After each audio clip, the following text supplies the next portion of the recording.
And if you push the bass, and this is why people should see it in the movie theater to Agreed. experience. If you push the bass, you feel it in your stomach and your chest, and it makes you queasy. Take back our community. Hell yeah. Save our soul. I'm such an admirer of your work, so thank you for taking the time to speak to us. I've got a few things to unpack here, which I'm really excited to dive into with you. There were movies and TV shows about the pandemic popping up during the pandemic and then, immediately after.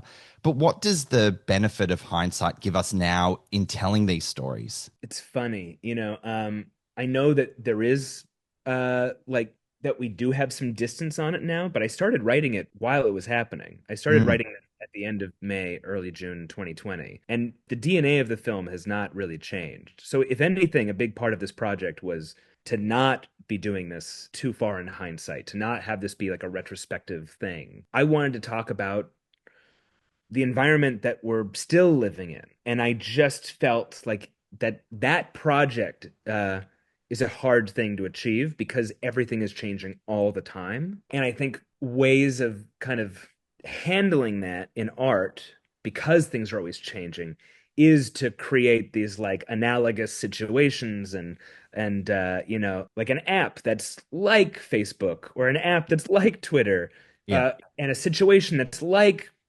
BLM, for instance.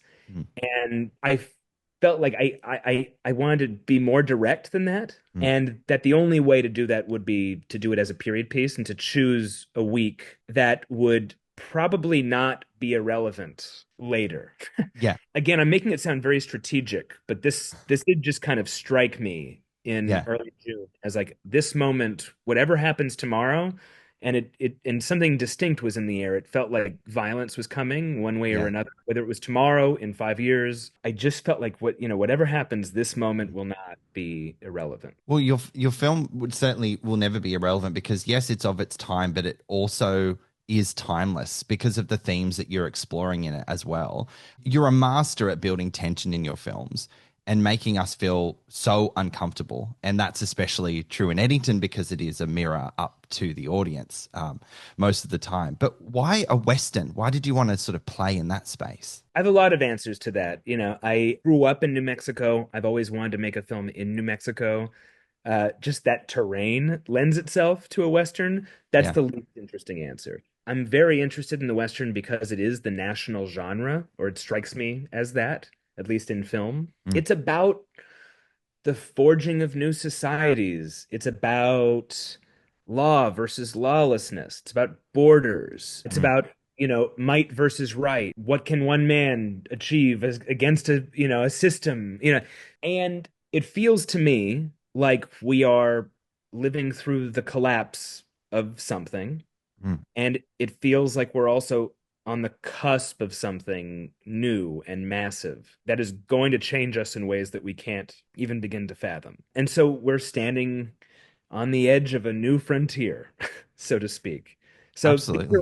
these are all things that were on my mind leading me to a Western. Now, I want to talk about fear because fear in us manifests in so many ways.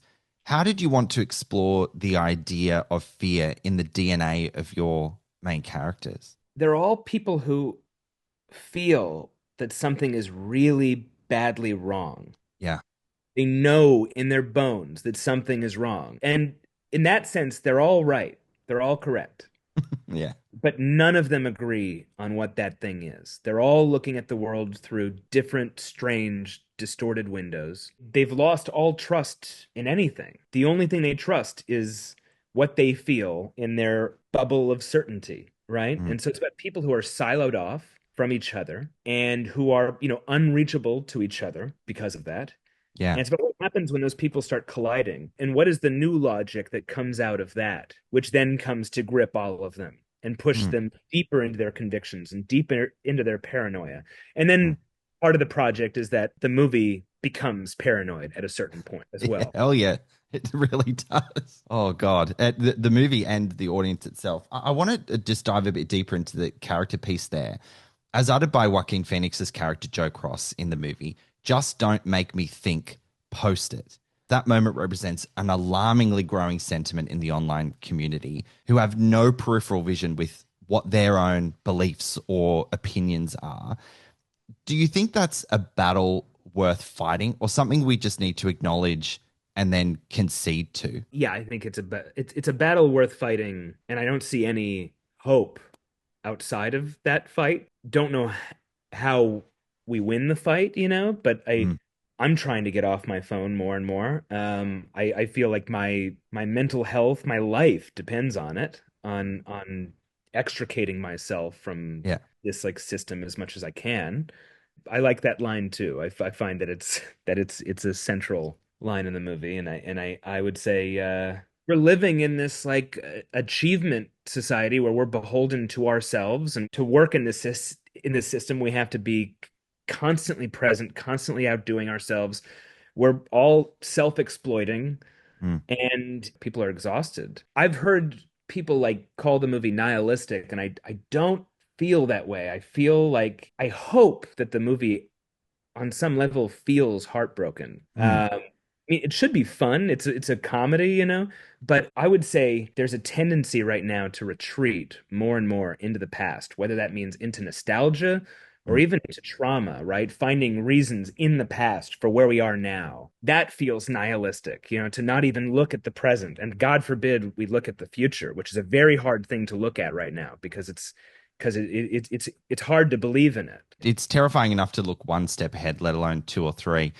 Ari, thank you so much for your time. In wrapping up, one quick fun question, because I'm so curious.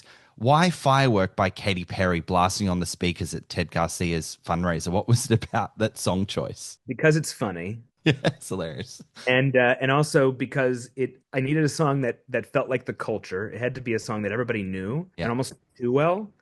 Uh, and then also that song has a lot of bass in it.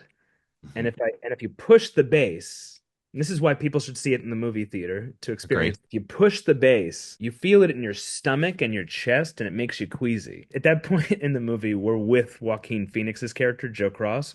We're in his experience, and he's going nuts. And so, Firework by Katy Perry is pushing him over the edge, and Yeah. I want that to happen to you too. Thanks for making us feel queasy, Ari, and congrats on the film. Thank you so much for your time. Thank you.